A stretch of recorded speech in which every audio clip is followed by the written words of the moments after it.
Mga kapuso, hindi na po maubos-ubos sa mga balitang katulad nito. Meron na naman pong pitos na natagpuan. Ngayon naman sa Kamarin, sa lungsod ng Caloocan, nakita ang pitos na nakalagay sa kahon ng sapatos at nakabaon sa isang mababaw na hukay. Si Tricia Safra, naka-alerto 24 eksklusibo. Pitos na tinatayang 5 hanggang 6 na buwan ang nahukay sa may 2 talampakang lalim na kinalibingan nito sa Barangay 175, Kamarin, Caloocan, alas 9 ng gabi.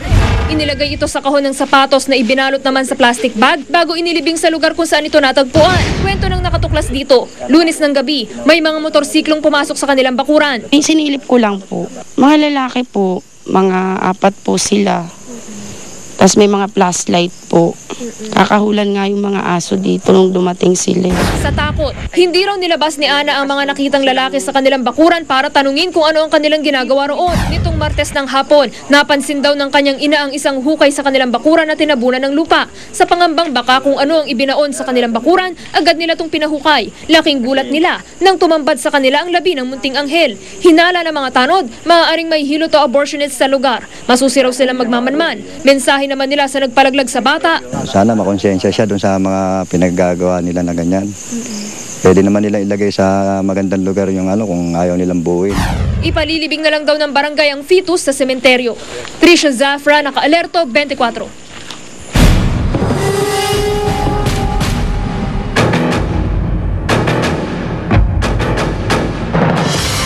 Alamin po natin ang pinakahuling balita kaugnay sa malagim na aksidente sa Sablan sa Benguet. Nakatutok si Steve Dailisan, live mula sa La Union.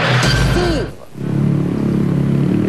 Mel, sa mga oras na ito ay katahimikan na yung bumabalot sa mismong pinangyarihan ng aksidente sa Barangay Banangan sa Sablan sa probinsya pa rin ng Benguet matapos nga kanina na maialis nitong mga rescuer yung kahuli-hulihang labi ng pasahero na naipit sa makina nitong SONICE bus pasado alas 3 kaninang hapon.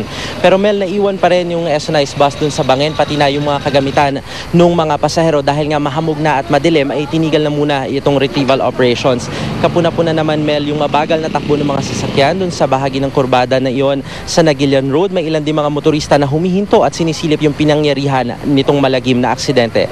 Samantala Mel, sa Baguio General Hospital patuloy pa rin inoobserbahan ng mga nakaligtas na pasahero kabilang ang driver na si Romeo Subang na igagalaw na raw nito yung ibang bahagi ng kanyang katawan maliban sa binti na nagtamo ng fracture o bali.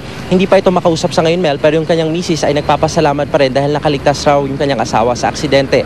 Nakalabas naman na ng ospital yung isa sa mga biktima na nakilalang si Darwin Lombay, 17 years old, matapos masuri ng mga doktor. Hanggang sa mga oras na ito Mel ay 23 pa lamang doon sa 41 nasawi sa aksidente yung natukoy na yung pagkakakilanlan mula sa mga identification cards na nakuha ng mga otoridad. Yung 17 Mel ay kasalukuyan pa rin pinoproseso sa La Paz Funeral Homes. Naroon ngayon yung Municipal Health Officer ng Sablan na umaasiste sa mga kamag-anak nitong mga biktima. Kabilang doon sa mga nasawi ay 4 na PhilAm at isang Indian National. Ayon sa hepe ng Sablan PNP na si Police Senior Inspector Leo Guay, bukas pa nila makakausap yung may-ari nitong SONICE bus na taga San Fernando City, La Union. Medyo shock pa raw kasi ito ngayon. Pero bukas din itutuloy nila yung retrieval sa kagamitan ng mga biktima at susubukan din daw nila na iahon yung bus mula doon sa bangin. Pero yung kumpanya raw Mel yung mamamahala sa pag-aangat nito. Yung ibang mga kagamitan naman Mel nung mga biktima ay kasalukuyan ngayong nakalagak sa Sablan Police Station para sa proper identification. Mel? Antabayan na namin ang karagdagang ulat mula sa iyo. Maraming salamat, Steve Dailisan. Chika Minute!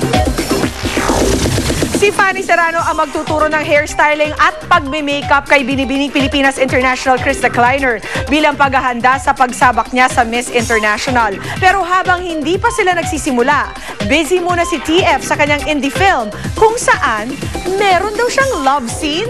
Yan ang chika ni Lars Santiago. Nagdasal at kinonsulta muna ni Fanny Serrano ang maraming tao bago niya tinanggap ang pelikulang Tarima. Maselan kasi ang tema ng pelikula at may mga eksenang nag-alinlangan siyang gawin, katulad ng love scene sa co-star niyang si Rocky Salumbides. Kaya kinausap niyang mabuti ang director niyang si Neil Tan. Nagbigay ako ng isang kondisyon. Sige, gagawin ko lahat ng inuutos niyo during the shooting, but gusto ko naroon ako sa tabi mo during the editing. And ito, para kung malaman ko kung hanggang saan ang makakaya ng dibdib ko. Hindi nagsisisi si Fanny sa pagtanggap sa pelikula dahil ngayon umaani ito ng papuri sa mga kritiko at nakatakda itong ilaban sa iba't ibang international film festival. Kahit nasabihin na last movie ko na to, okay lang. Basta mamahinga man ako, medyo meron ako may iwanan na kumbaga parang classic film ng isang Fanny Serrano na pinakakatiwalaan ng tao pagdating sa acting, hindi lang sa pagpapaganda. Pagdating sa pagpapaganda, pinaghahandaan ni Fanny ang gagawin niyang pagtuturo kay binibining Pilipinas International Krista Kleiner o Krisa May sa tamang hair and makeup para sa paglaban nito sa Miss International sa Oktubre. Bago pa sumali sa binibining Pilipinas si Krista, ay si Fanny na ang mentor niya sa pagpapaganda.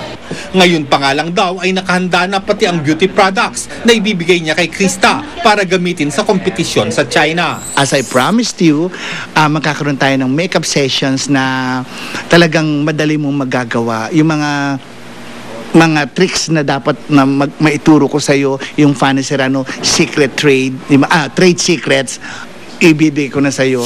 Pabalik na sa Pilipinas si Krista mula sa Amerika at excited na sa mga ituturo sa kanya ni Fanny. I am so honored and so thankful that he has such kind words to say about me and wants to help me out because, you know, he is such a respected beauty icon and I'm very, very fortunate to have his support.